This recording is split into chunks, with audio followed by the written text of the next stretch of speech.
శ్రీరామ సందర్భంలో అందరికి శుభాకాంక్షలు అండి. ఓకేనా? అభినవ్ చెప్పు. శ్రీరామనవమి శుభాకాంక్షలు. శ్రీరామనవమి శుభాకాంక్షలు అందరూ అందరికి. ఇదిగోండి ఇవాళ మా ఇంట్లో స్పెషల్ ప్రసాదం పులిహార. అది ముందు పెడుతున్నాను.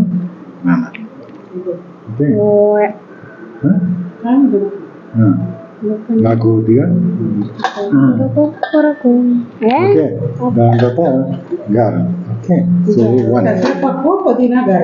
పెసరపప్పు పుదీనా గారెలు. ఓకే. దాని తర్వాత దద్దోజనం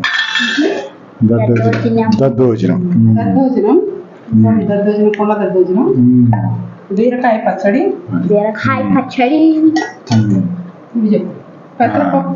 పెసరపప్పు ఇదేంటి చెప్పు.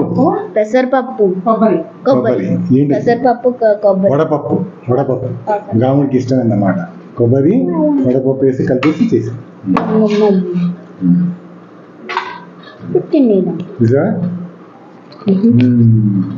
అందరు చూడండి. ఓకే. మీకు భోజనం చేస్తున్నాం మేము. బాయ్.